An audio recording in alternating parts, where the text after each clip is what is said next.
Mr. President, there are too many states nowadays. Please eliminate 3. I am not a crackpot. So, hi, I'm Jason. I'm talking about another book today. So today I'm talking about a book that was written some years ago called Console Wars. It was about the 1990s home console market, about how Sega and Nintendo were jockeying for market share. And having grown up back in those times, I remember back in the 90s you were either a Nintendo guy or you were a Sega guy, unless you were fabulously wealthy and you could somehow afford both consoles at the same time. 95% or more of the market, we were the video game industry, but then it changed. Sega! It was hard to build a major video game system. None of us really knew if Sega was going to be a success. The challenges we had were the very strong presence of Nintendo. Now the book primarily is from the point of view of Ted Kalinske, a former executive from Mattel who was recruited to run Sega of America. He was recruited by Hayao Nakayama, who was the CEO of Sega at that time. This is mainly Ted Kalinske's story, the story of how he kind of turned the office around, spearheaded a marketing campaign, and the team of people that worked around him. There's not a whole lot of insight into what was going on in Nintendo back at that time. The Big N has been notoriously tight-lipped. I know most of their employees have to sign non-disclosure agreements, so there's probably a lot that we're never going to know about that era in Nintendo's history.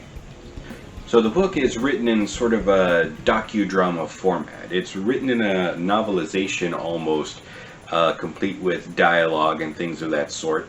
No doubt taken from interviews from the employees themselves.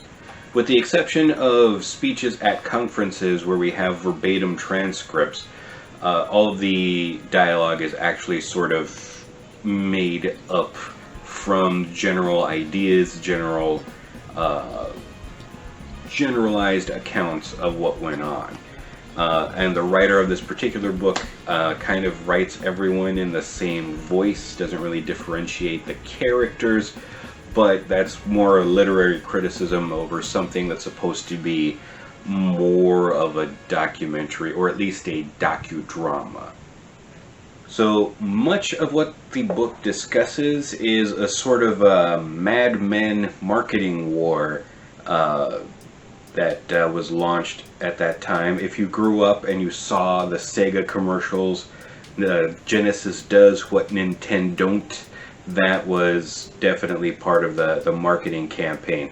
It was all about framing Sega as being the cool console for, you know, the rebels and the older kids, whereas the family-friendly Nintendo was for babies. It was for kids. That was the crux of their marketing, and the whole attitude thing really came to a head with the release of Sonic the Hedgehog, who was supposed to embody this extreme cool dude 90s persona that Sega was adopting. They really had a stroke of genius in packing in Sonic the Hedgehog as their pack-in game, replacing Altered Beast, which was nowhere near as fast-paced, nowhere near as in-your-face, sort of, with the mascots, that sort of thing.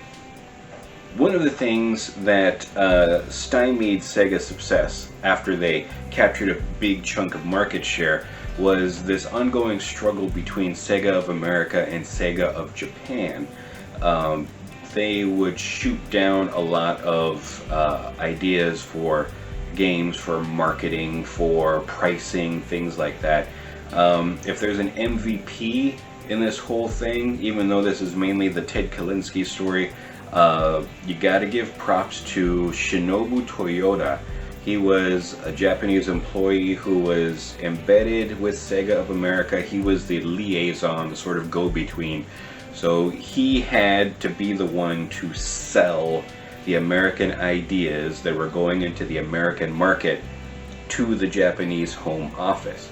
And whenever somebody at the home office wanted to, you know, make a big, huge decision that was going to impact them negatively, he would try to work with them to soften it up as much as he could. And he was the guy getting pressed on both sides. You got to really admire the work that he was able to do, being able to go to bat for the American office as often as he did.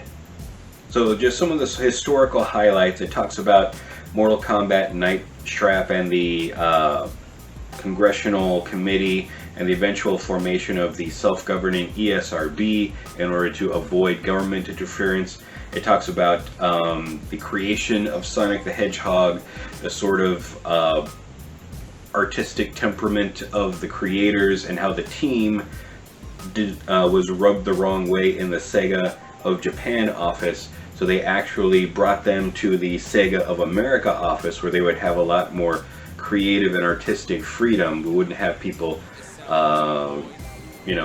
interfering with their process. Also, it talks about the 90s as being this era, thanks in large part to Sega, as when video games started getting actual release dates. They used to just kind of get shipped whenever, and they would appear in the wild seemingly at random. But thanks to the Sonic Tuesday release of Sonic the Hedgehog 2 on a Tuesday, and Mortal Monday, which released Mortal Kombat to home consoles on a Monday, a specific date of a Monday, this led to the midnight releases of big name titles that we see today, because before then they did not have official release dates. They would just kind of get shipped off whenever they got shipped off. Lastly, I just want to say, upon finishing the book, I actually found out that there was a series made that dramatizes the events catalog in the book. Console Wars is currently available to view on Paramount Plus. It was actually released 2 years ago, and I had no idea about that. But the book is older than that. I want to say it's about 4 years old. I had it on my Kindle for the longest time, finally got around to finishing it this summer. That's all I got to say about that. Billy Mitchell, Video Game Player of the Century. I'm here today to celebrate Guinness World Records' unanimous decision to reinstate all of my world records from 1982 to present day. So some time ago, we actually made a video in which we taste tested some hot sauces from Billy Mitchell, famed video game arcade player from the 1980s. And we got a couple of comments. First, somebody asked us, where can you get a hold of those hot sauces? Well, we bought them from a convention directly from Mr. Mitchell himself.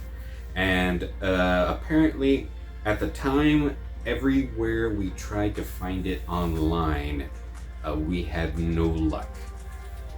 Now, Mr. Mitchell's restaurant, Ricky's World Famous Chicken Wings, does have a website online, but you cannot order anything from them online. You actually have to go to Hollywood, Florida, if you want to taste the wings. Now, according to the internet, Sam's Club does sell Ricky's hot sauce, Louisiana hot sauce, and Ricky's chicken wing sauce in like gallon and half-gallon sizes, which is outrageous, but no Sam's Club in our area actually has them in stock. Now, Amazon does have both the Louisiana and chicken wing sauce in 5-ounce and 12-ounce bottles, but they charge an exorbitant sum of money for them. You can tell that there are third-party retailers at work buying them from Ricky's, jacking up the prices, and then selling them online. So we kind of get the impression that Billy Mitchell was not entirely enthused about our reviews of his hot sauce. We have a a comment left on the hot sauce video. We don't know if it is the Billy Mitchell or not. And the message was pretty terse. It was just something along the lines of, oh, wow. Not exactly positive, but, you know, it's not like he was freaking out or anything.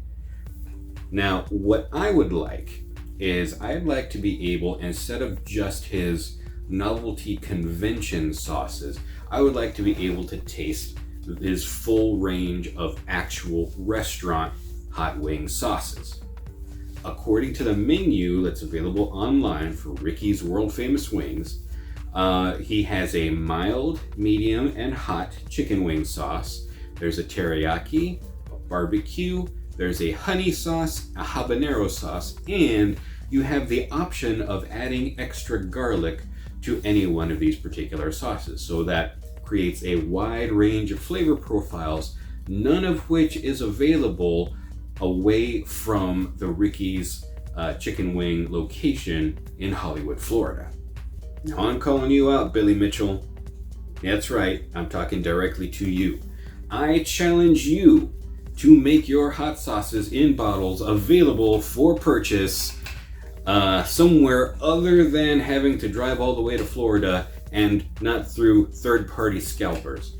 I want to be able to taste those sauces and broadcast a rematch for the sauces that are actually intended for chicken wing use right here on this channel. So, will he respond? I don't know. Maybe, maybe not. He's probably got better things to do anyway. But the challenge is out there. Hit it! From the beginning.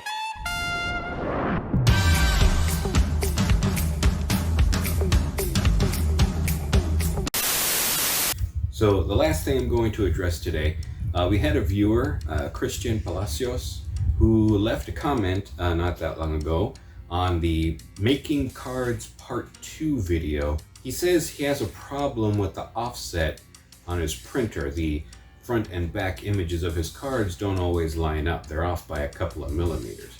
So what happened was I left him some tips in a reply to his comment, but I think this is actually going to be a very interesting topic. I want to develop this into a video that we can look at later on. So watch for that in the future. And that's about it for now. Tune in next time for Meeple Mail, when we'll be discussing comments and other topics of the time. And remember to live your life the Meeple Witch way. Dine in and game on.